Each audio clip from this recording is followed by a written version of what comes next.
Hey guys, Common Sense Outdoorsman. I want to show you something real quick about sharpening recurved knife blades, okay? Now, if you're frustrated sharpening your straight edge blades, watch my 5-part series on that. Now, sorry I was long-winded and repetitive during that series, but I think it's really good. If you're having a hard time getting an edge on your straight blades, watch that series.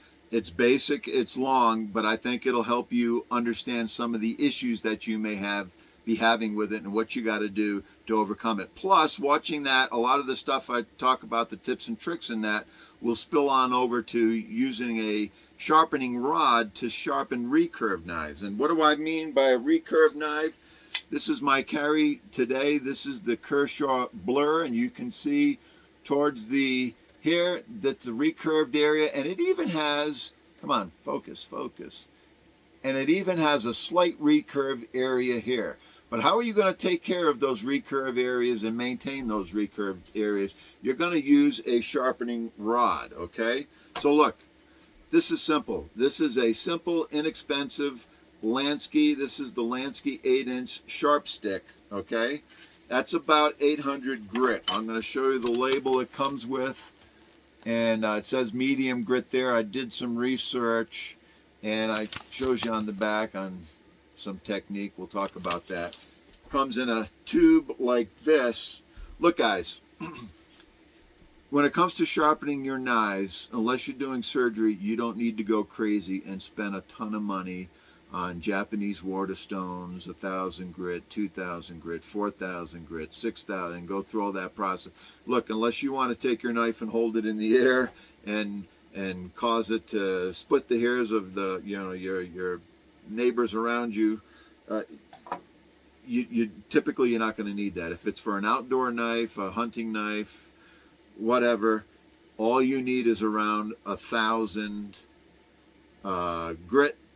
And follow up with the strop. Put some compound on a strop. I talk about that in my knife sharpening series, and you're all set. You can get your knife very sharp. This one happens to be 800 grit, okay? You want to take care of, I'm going to go down a little lower so I can show you this. And it's awkward to hold this for the camera, but I'll do the best I can. But look, here's the technique I use. I'm just going to go for it, okay? And it's very simple, light to medium pressure. You don't have to use a lot of pressure.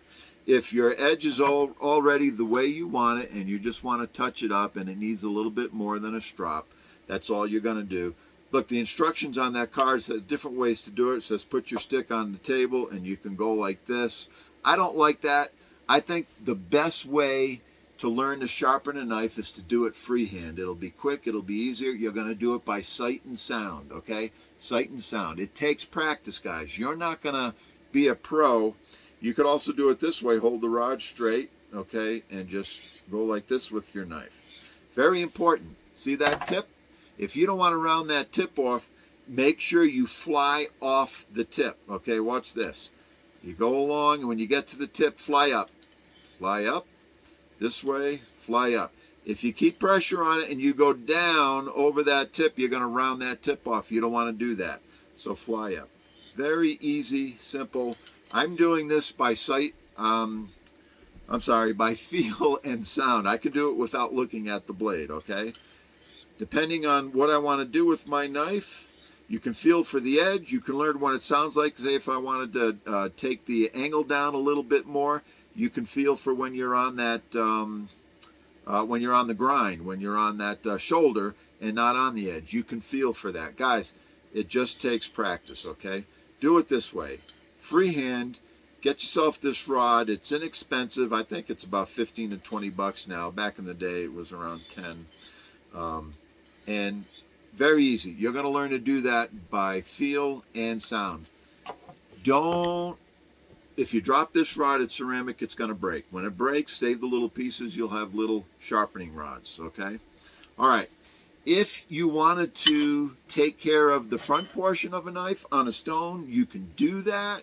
But if you have that little recurve towards the tip there that you want to keep and you do it on a stone, you're going to lose that. So don't do that.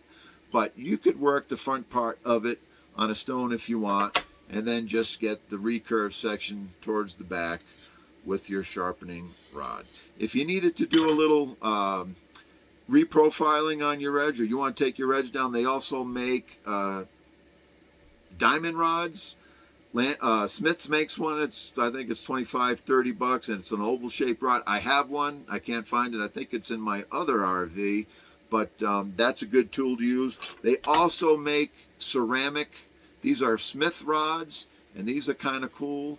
And you pull it out, and it's got a flat section there. It's got a round section. It's got a fish hook line if you were sharpening fish hooks, okay? So you can use, if you've got to take a little bit more metal off, go to a diamond one, okay? They also have these pull-through sharpeners, and they're okay.